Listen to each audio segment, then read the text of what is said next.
What is up, everyone? Welcome back to another video today, and in this video we are doing the 21st installment of Retro Reviews. Today we're going to be reviewing my Gemini Jets 1-400 scale Swiss International Airlines Airbus A330-200. This is another one of the Gemini Jets 2 models that resides in my collection, and one that does not get a lot of screen time on YouTube. I don't think there's any unboxings of it on YouTube as well. I'll go ahead and check during editing, but I don't think there's too many of these. I do remember seeing a Northwest A330 unboxing at one point with, I think it was a Gemini Jets 2 model. But that was a long time ago, and that goes a little bit off topic. But anywho, here we are, Swiss A330-200, released back in the summer of 2003. I got this about a decade after, on Easter of 2013. Only fitting since I'm recording this on Easter weekend of 2024. So go ahead and put the model aside, and I'll bring the box into view here.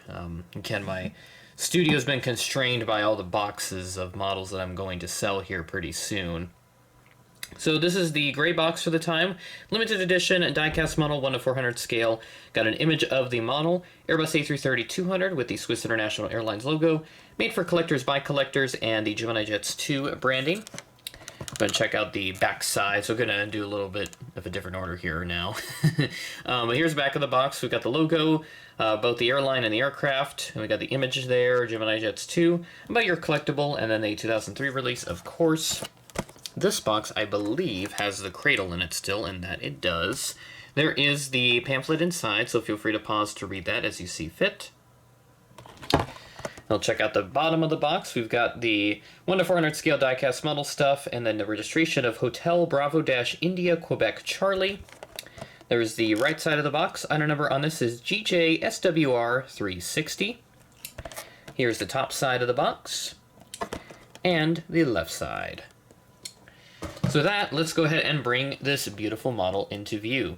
I remember opening this up on that Easter day of 2013, and the same time as well, I got the United DC-3, which was the first retro review that I ever did on the channel, so may have to look at that one again, since the template of retro reviews has changed quite a bit since the first installment, and now we've got a bit of a consistent flow, especially with looking at the model itself, and then looking at the real-life aircraft's history.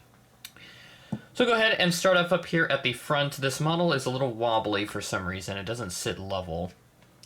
And one thing you'll note as well, this is the older Gemini mold for the time. So this is my only A330 that is on this old mold. Starting off at the front, we've got the cockpit windows, and we've got the last two letters of the registration, Quebec Charlie, which is also present on the nose gear door. We've got the nose gear, which is pretty basic for the time, but not too bad. Got the L1 door, and then we have the Swiss titles, which is also written in several different languages just behind that. Also an L2 door there, and you can see the cradle seam for the wings, along with the engines, which contain the Swiss logo.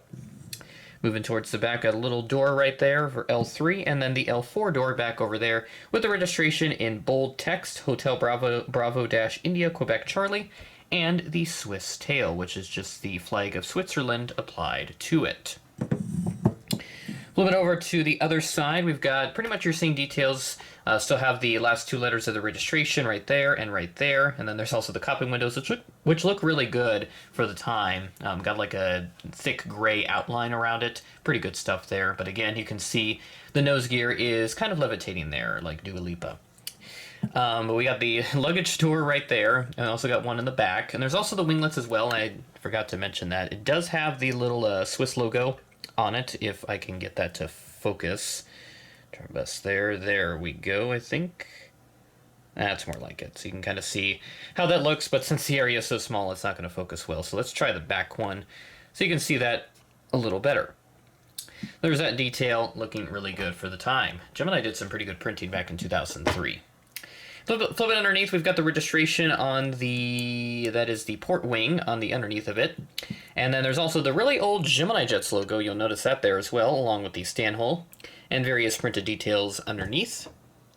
And then up on the top, we've got more printed details with two dots there, or two little like oval raindrop shapes or whatever. You got the beacon light up there as well. So overall, the printing is really good on this model. Obviously no antenna since this is a model from over 20 years ago, so what can you do? But it's a really nice little model that I have here, and my only Swiss aircraft that I have in my collection. I do not have one of the current Swiss with the current livery. I know they operate the 777, and I think, yeah, they had a couple A340s at one point, but I think a lot of those have now gone idlewise. I'd like to see one of those, but I think they're kind of on the way out, unfortunately, with the A340-300. But yeah, it would be nice to get a new Swiss aircraft. Probably the 777 is what I'm going to aim for if I add that part of the airline into my collection.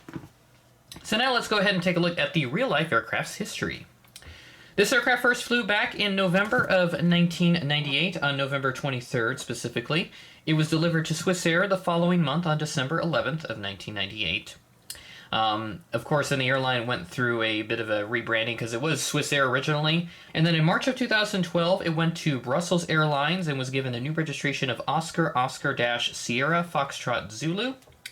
And it was then stored in February of 2021, and the aircraft unfortunately was scrapped later that year. So that aircraft no longer with us, but it still lives on in model form. And that will do it for this episode of Retro Reviews. With that being said, thanks for watching, and I will catch you in the next video.